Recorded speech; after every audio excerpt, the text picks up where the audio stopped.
अब देखिए, आपने पिछली वीडियो में हमने रीड किया कि जो वायसरायज जो बटरफ्लाइज थी उनके ऊपर रिसर्च की एब्राइट ने, और उन्होंने पाया कि जो वायसराय जो है वो कॉपी करती है मोनैक को, बिकॉज कि बर्ड्स जो हैं वो मोनैक्स को नहीं खाते हैं।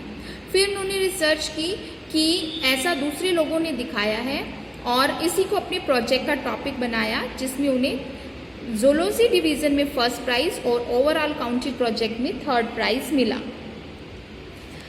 आगे देखिए, in his second year in high school में जब वो दूसरे वर्ष में थे, Richard Ebright begin the research that led to his discovery of an unknown insect hormone. अब उन्होंने अपनी डिस्कवरी की, अपनी रिसर्च जो है वो जारी रखी, और उन्होंने उसमें एक डिस्कवरी की, एक खोज की अननोन इंसेक्ट हार्मोन, एक इंसेक्ट हार्मोन के ऊपर, अननोन जिसके बारे में कोई भी नहीं जानता था। Indirectly, it also led to his new theory on the life of cells. और आप कह सकते हैं इनडायरेक्टली, दूसरे रूप से क्या हो गया, उनकी एक नई थियोरी भी बनी on the life of cells, cells के जीवन पे, कोशिकाओं के जीवन पे। The question he try to answer was simple. जिस सवाल का उन्होंने अपनी थियोरी में जवाब देने की कोशिश की वो बहुत ही सिंपल था। What is the purpose of the 12 tiny gold spots on a monarch pupa? मोनैक प्यूपा के ऊपर जो छोटे छोटे गोल्ड यानी सुनहरे रंग के 12 स्पॉट्स होते हैं, धब्बे होते हैं, उनका क्या मतलब है, उनका क्या पर्पस है? पर्पस समझते हैं, उद्देश्य है। Everyone assumed the spots were just ornamental. हर कोई ऐसा ही assume यानी कि मानता था कि वो जो स्पोर्ट्स थे, जो धब्बे थे, वो केवल ऑर्नामेंटल यानी दिखावे के लिए, डेकोरेशन के लिए, डेकोरेटिव पीस थे।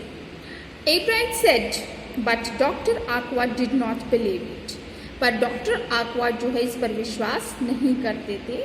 टू फाइंड द आंसर, इसका जवाब पाने के लिए एब्राइट and another excellent science student first had to build a device that showed that the spots were producing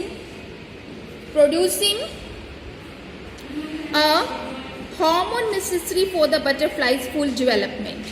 वो कहते हैं कि एब्राइट और दूसरे एक एक्सीलेंट स्टूडेंट थे, उन्होंने क्या किया, had to build a device, उन्होंने एक डिवाइस, एक यंत्र बनाया, that showed that, जो ये दिखाता था कि spots were producing a hormone necessary for the butterfly's full development, कि जो स्पोर्ट्स जो थे उनके ऊपर जो 12 स्पोर्ट्स थे, गोल्डन स्पोर्ट्स, वो किस वजह से थे, वो एक हार्मोन जो है वो नेसेसरी केमिकल जो है वो रिलीज करते थे बटरफ्लाई की फुल डेवलपमेंट के लिए। मीन्स वो स्पोर्ट्स ऐसे ही नहीं थे, ऑर्नामेंटल नहीं थे, उनका एक पर्पस था। This project won Ebright first place in the county fair and entry into the International Science and Engineering Fair.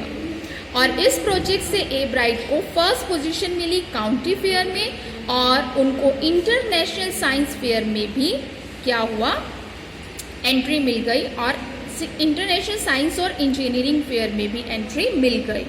There he won third place for geology, वहाँ उन्हें जियोलॉजी में तीसरा जो है वो प्राइज मिला। He also got a chance to work during the summer at the entomology laboratory of the Walter Reed Army Institute of Research. He also got a chance, उनको एक अवसर और मिला, to work during the summer, गर्मियों के दौरान entomology laboratory जो थी, एंटोमोलॉजी बेटा जो इंसेक्ट की स्टडी करती है वो लेबोरेटरी जो थी, और वहाँ पर उनको चांस मिला Walter read army institute of research कि उनकी जो इंसेक्ट की लेबोरेटरी थी उसमें काम करने का भी उन्हें मौका मिला। सो बेटा that's all, will be reading today, will continue and find out more about Richard एब्राइट in the next video.